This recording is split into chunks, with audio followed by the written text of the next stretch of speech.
Have you ever wondered how one actor can play two people? How some directors get single camera shots that seem impossible? Or how improv comedies get such perfect timing? Hi, I'm Mary Poplin with Imagineer Systems and Boris Effects, and today we're going to show you how to do take combinations. That's right, take combinations can be seen in the movies Gone Girl and Birdman, and most recently in the film Legend. We're going to show you exactly how to do it. So let's get started. To begin a take combination, you first have to line up both of your shots inside of Premiere, or whatever your host application is. In this case, we're going to use Premiere. Now, if you're not sure if this is going to line up with your other shots, what you can do is you can actually double-click on your audio and expand your audio so that you can see how this is going to line up. You can see I've just quickly retimed a little bit of this section to make our Let's Get Started align. So I'm going to turn our mutes off, and we're going to hit play. Hi, I'm Mary Poplin with Imagineer Systems and Boris Effects, and today we're going to show you how to do take combinations. That's right, take combinations can be seen in the movies Gone Girl and Birdman, and most recently in the film Legend. We're going to show you exactly how to do it. So let's get started. In this case, I used my audio files to make sure everything was lining up properly. And you can see we have two different takes. Now the problem with this is that these are both handheld. So what we're going to do is we're going to use Mocha to stabilize these shots, and then we're going to do a split screen to composite them back together. The first thing I'm going to do is I'm going to render both of these clips out as separate clips. So take one and take two as separate clips. Let's go to File, Export, Media, and let's export this. Alright, now let's export the other one, making sure it's something Mocha can read. From here, we can open Mocha Pro. Alright, now that we're in Mocha, let's open our footage. We're going to open the right footage. And the reason I want to open the right footage first is because I want to stabilize this and place it into my in-motion shot. So let's just go ahead and hit OK. And now what we're going to do is we're going to try to stabilize this shot based on Mocha tracks. Now I'm going to cheat just a little bit. Alright, what I'm going to do is I'm going to lock down every element that's noticeable in this shot so that I get the proper camera motion. So let's come in here and track our tabletop, just like this. I'm going to add to X-Spline and grab our post, our light socket, and I'm going to grab our picture frame. And this should counteract some of the jello that happens when you are trying to stabilize a DSLR shot. We're going to track translation, scale, rotation, shear, and perspective. And we're going to track all of those backwards. Alright, now I'm going to go to the Stabilize module, and I'm going to hit Maximum Smoothing and All Motion. And what you'll see is that Mocha has accounted for the wiggle in my shot. So from here, what I can do is just hit Render. And yes, it really is just that easy. Veteran Mocha users will recognize that I cheated a little bit and tracked various objects in the scene that are not coplanar. That's okay when we're doing a stabilize. Because with stabilize, you want to take the average of all the motion in the shot, not just one point of data. Otherwise, your one point of data will be locked down and everything else won't be. Everything else will just rotate around your object that you stabilized, which looks weird. It's not desirable when you're stabilizing, which might be the understatement of the year. So now we can export our movie. Let's go to File, Export Rendered Clip. Let's save this as a QuickTime movie. And we're just going to save it in our results folder as Right Stable. And hit Render. And let's just hit OK. So now what we have is this lovely stabilized shot on the right side take. And since this is rendered out, we're going to use Mocha Pro to insert this into the left-hand take on the right side by using our left-hand data. Alright, now that we have stabilized this shot, what we're going to do is we're going to make a new project with our left footage. So here is our left footage. We're going to track some of those same elements of our shot the same way we tracked our other footage. And we can turn our grid and surface tool on to see how this is looking. Alright, so here's the part that I think is cool. I can either composite this in a compositing program, or I can use the insert tool to composite. I actually want to use the insert to composite it, and here's why. Alright, so here's the cool part. I'm going to go ahead and call this BG track. And I'm going to make a new layer right about where I want to be when I'm combining my take. I'm going to call this Insert Take. We're going to link Insert Take to BG Track. So now my take will follow that track. What I'm going to do now is I'm going to go to my insert clip and I'm going to import my stabilized shot. And you see it will fill up my surface tool. Well, I actually want to align this to all four corners of the frame, so let's go to Align Surface. And here's why I like using the insert tool. I can take the insert tool in Insert and I can align my footage really handily over my clip. You see, having control over the transparency like that allows me to align my shot correctly in my frame without having to bother with compositing tools. Now inside of my insert, I'm going to use my layer mat, just like this. We're going to turn our surface tool off for a second so I can grab this top corner. And now I'm going to add some edge feathering. We're going to use the Uber key. And let's turn our overlays off. I'm casting some serious shadows on the wall here, so I want to make sure that I have enough feathering to handle that. Let's turn our overlays back on. I'm going to use my pick selector tool to pick the edge and pull that way out. With the top edge, I'm actually going to come in just a little bit so that I make sure my black line from my stabilize doesn't contaminate my shot. Now, to get as much shadow as I can from this arm, I'm going to pick my inner edge right here, pick my outer edge right here, and let's make sure that my hand doesn't contaminate that section. We're going to pick both edges, and I'm going to pull that in just like this. And that, very simply, is how to composite inside of Mocha a take combination. If I'm feeling very froggy, I can turn motion blur on and hit render forward.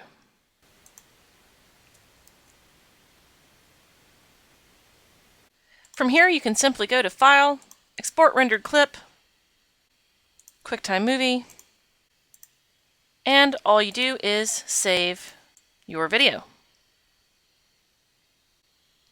From here, you can go to Premiere, go to File, Import, import your combination, and drop it right back into your comp. And now you're done. Hi, I'm Mary Poplin with Imagineer Systems and Boris Effects, and today we're going to show you how to do take combinations. That's right, take combinations can be seen in the movies Gone Girl and Birdman, and most recently in the film Legend. We're going to show you exactly how to do it. So let's get started.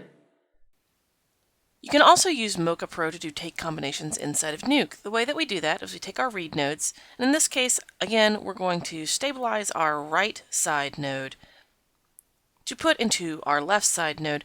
The reason we're doing that is because the right side take is just a little bit more shaky, and the left side take gives me more screen to put the right side back into. So, let's get started. We're going to go back over to Mocha Pro, and you can see that we're going to use our same track that we used for After Effects. If you find when you paste your data in that your data is not quite on point, that it's a little wobbly, check your project settings, and inside of your project settings, make sure your frame offset is the same as the offset inside of Nuke. Inside of our track tab, we're going to take our right-hand track that we've used to stabilize our shots. We're going to go to Export Tracking Data. We're going to use Nuke Corner Pin, and we're going to hit Invert. We're going to copy this to the clipboard. And then inside of Nuke, we're going to just select our read node and hit Paste. Now, if we select one to view what we've done, you can see that our shot is stabilized really nicely. And that's just an inverted corner pin. Let's go back to frame 1. I'm going to take my roto tool inside of Nuke, and I'm going to make sure that I have a nice blend between where I'm trying to put myself. I want to keep the background mirror from the other take. Inside of my output, we're going to do pre-multiply RGBA, and we're going to path our background right through a shape. From here, I can increase my feather, and I can increase my feather fall off. to make sure that this blends nicely. Now I simply hit M for merge, and I want to make one new merge node. We're going to select our left hand clip as the background, and I'm going to put my corner pin for my left hand motion right on my merge of my right hand take. So let's go to Mocha Pro, let's go to Recent Files, and let's go to our left hand track. And in our left hand track, we're just going to go ahead and take our corner pin, because it's the same corner pin that we used for our other. And we're going to export tracking data, Nuke corner pin, and we're not going to hit invert because we actually want to match this camera motion. That's what we're using this corner pin for. So we hit copy to clipboard, select our merge node, and hit paste. Now when we hit play, you can see that this moves properly. Now we have one problem though. Putting our corner pin on has offset where our alignment is. That's okay. We're going to select our corner pin node. We're going to hit tab. We're going to check for a transform node. Inside of our transform node, we're just going to slide this to where it needs to be. Now, if we close all our nodes, you can see we have a comp. We can make any sort of adjustments we want. So in this case, we're going to go into our roto node and adjust our spline. Let's increase our feather, decrease our feather fall off, so we get a little bit better blend.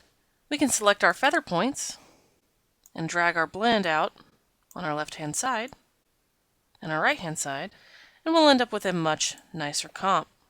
If we close that, you can see that we blend really nicely back in with the scene. So now, if we hit play, you can see that we have a really nice comp from just a couple of nodes. Obviously, this is a simplified technique. If you have any objects that are interacting with one another, you're going to need to do a lot more roto in order to make this a more convincing comp. From here, you can do any color corrections you'd like to do on the shot and render it out. Now I'm going to show you how to do this if you don't have Mocha Pro. If you don't have Mocha Pro, you can use Mocha for After Effects inside of After Effects. Alright, once we've imported our footage, we're going to take our left footage and we're going to drag our right footage right on top. We're going to go to Animation, Track in Mocha AE. Alright, so now we're going to track the same objects that we've been tracking, and we're going to track translation, scale, rotation, shear, and perspective. The reason we track translation, rotation, scale, shear, and perspective is because, again, we want to grab the DSLR jiggle that happens in the shot. Alright, so now I'm going to save that. I'm going to go File, New Project, and I'm going to choose my right footage. And now we're going to track this footage.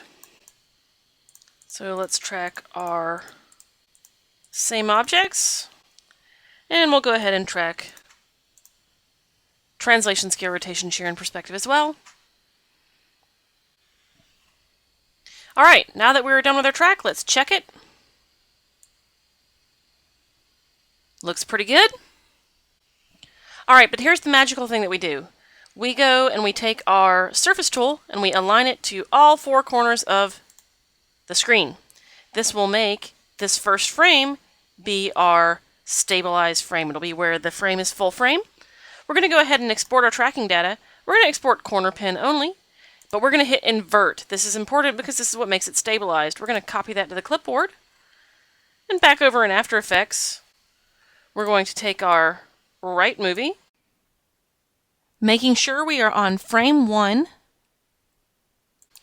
and we're going to go to Edit, Paste. Now, this will be stabilized based on our tracking data. Now I can come in here and I can make a quick mask around myself, just like that.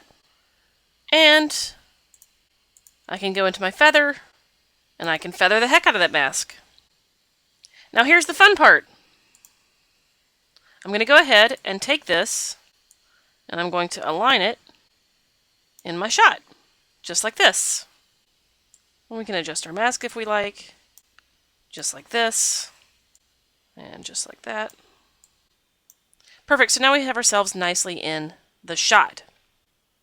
Alright, so I select my layer and I go to Layer, Pre-Compose. And we're going to move all attributes into the new composition. Just like that. So now it's completely still. But it's aligned on the first frame. Back in Mocha for After Effects, we're going to open our recent files, which is going to be our left file. We're going to save this one. And on the first frame, we're going to do that same align surface. Now that's because we want this animation to be applied to that frame that we just dropped in here, but we have to align it to the surface so that it moves properly because we've aligned everything on the first frame. Let's go to Export Tracking Data, After Effects Corner Pin, copy it to the clipboard. Inside of After Effects, we go to Edit, Paste. And now we move along nicely with our shot. I can see though that I need to adjust my mask just a little bit. So we're going to take our mask down to about 50 on our feathering. Just like that. Alright, so we have one problem here. You'll notice that my mask is feathering into my hair and we're getting a line here where my comp is cut off. That's okay. Because this has to be the same size, we have to deal a little bit with the limitation of the comp size. So what I'll do is I'll actually move and I'll adjust my mask. And once I've adjusted my mask, what I will do is I will go back to my comp. You can see I'm in the wrong place. That's okay. I'm going to make a layer, new, null object. I'm going to link myself to my null object. And now I can realign myself in the shot and I move properly in space. I need to take my feathering down just a little bit. Let's take it down to 80. And let's expand my mask about 20 pixels so I no longer grab my hair. Now I look like I belong in the shot, and that I'm casting shadows on the wall. From here we simply go Composition, Add to Render Queue, and render it. This same technique can be used to create any twin effect like they just recently did inside of Legend with Tom Hardy.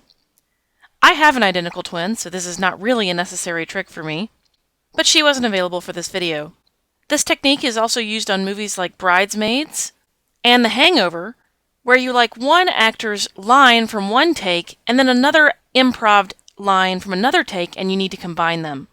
And like I mentioned at the start of this video, this technique is also used for combining two different shots, especially handheld shots, that make a movie look like it was filmed all in one take, or make really long scenes seem like they were filmed all in one take, which is completely impractical to actually film. If you have any questions, I am Mary Poplin with Imagineer Systems, and you can visit our website at www.imagineersystems.com.